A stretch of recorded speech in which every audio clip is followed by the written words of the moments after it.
Quick shout out about Lilith. Welcome back, guys. What you talking about, Liz? I'm your host, Via. You can call me V. And today we're going to talk about, I'll put it up actually. I have a diagram that I created. The government shutdown and the No Kings rallies. And just to start us off, I do want to take a moment to kind of go over some of the core issue with the government shutdown. The Republicans have said that they're passing a clean CR, which is a continuing resolution, to get us through this shutdown.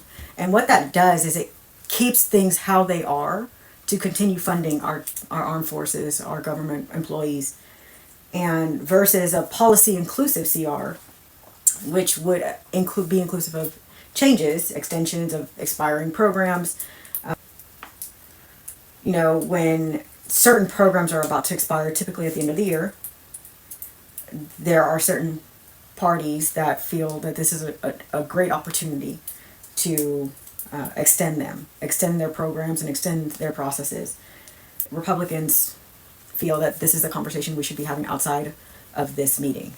This is not the time to decide if we're going to be inclusive of more programs. This is the time to ensure that our government doesn't shut down. So, in I want to kind of go through historical parallels. In 2013, Republicans refused to pass a funding bill that didn't defund ACA entirely. That led to a 16-day shutdown. Eventually, Congress passed a clean CR without touching ACA. Democrats won that round, for lack of better words. In 2017 and 2018, Democrats withheld votes over DACA, the immigration protections, and children's health funding. It was a short 3-day shutdown. Deal extended CHIP and allowed debate on DACA separately. That was the resolution. In 2021 and 2022, we had fights over raising the debt ceiling and child tax credit extensions. Short-term CR was passed, but long-term social policy changes were postponed. In 2023, Democrats fought to include Ukraine aid and domestic social spending in CRs. I think that was recent enough where we might have actually remembered.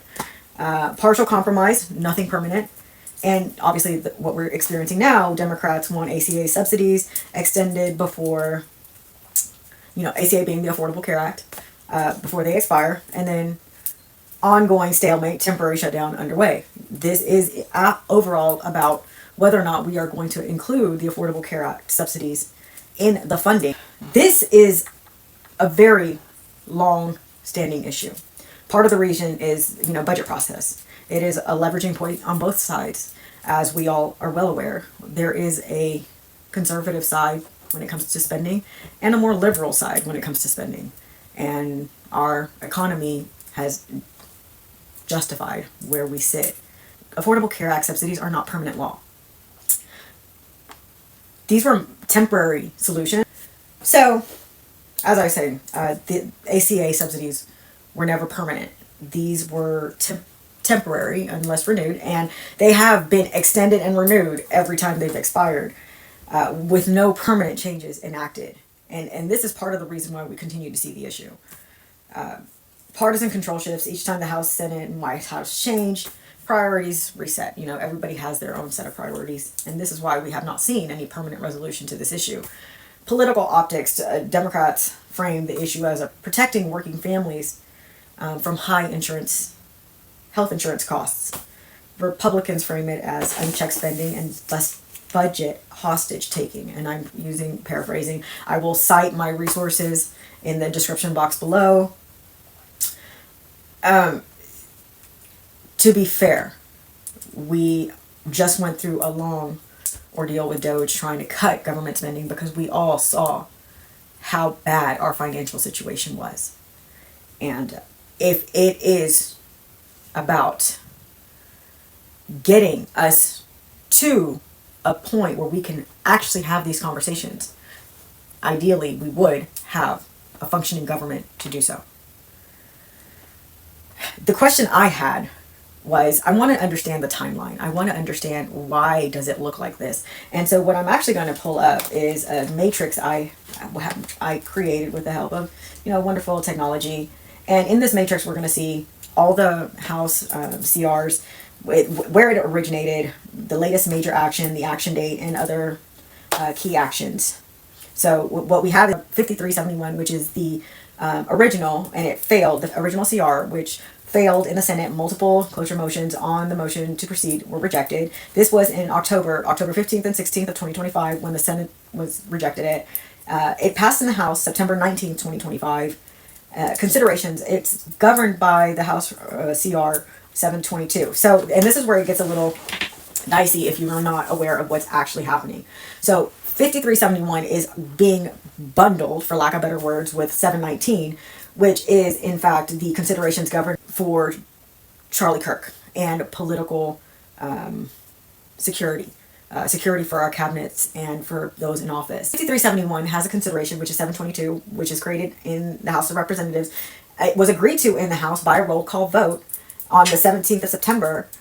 This is a key change, amended 707, 313, and 211. So, to shorten their procedural tariff extension from March 31st to January 31st. So this is kind of the consideration that we're taking in, like, yes, we will pass this budget, assuming we can make these changes to 707, 313, and 211, that these tariffs will not go till March. They will expire in January. And of course, the House agreed, Senate has not. And when you start to understand, this is why I went through kind of the history, the historical backlog of the Affordable Care Act and it not being a permanent solution and something more permanent being needed. We are in fact keeping the government closed because we are not willing to negotiate temporary resolutions with the Affordable Care Act.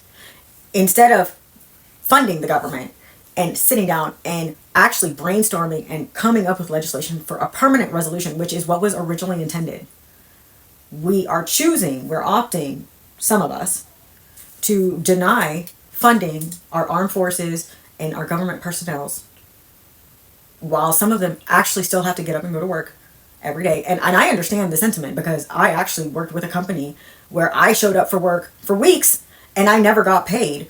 I had to wait. We are not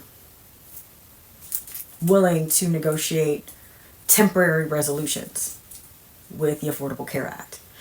Instead of funding the government and sitting down and actually brainstorming and coming up with legislation for a permanent resolution, which is what was originally intended, we're opting, some of us, to deny funding our armed forces and our government personnel while some of them actually still have to get up and go to work every day. And I understand the sentiment because I actually worked with a company where I showed up for work for weeks and I never got paid.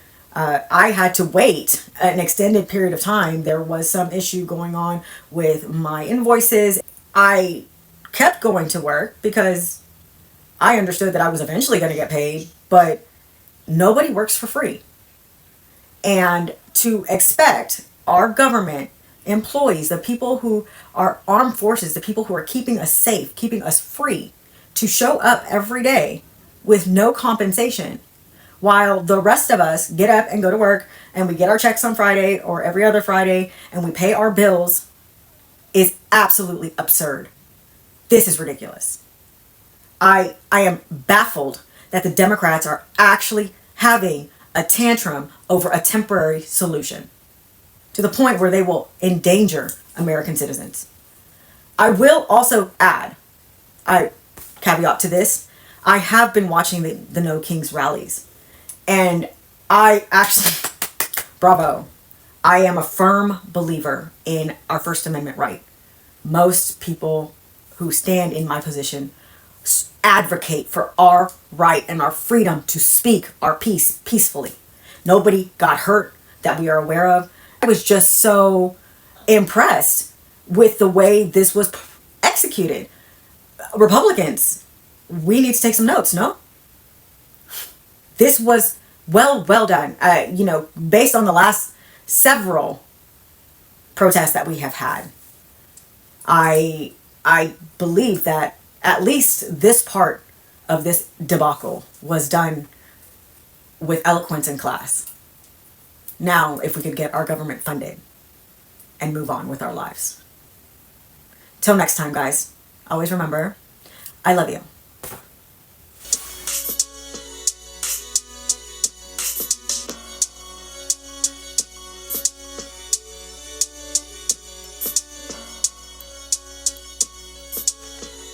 Let's talk about it. Let's talk about it.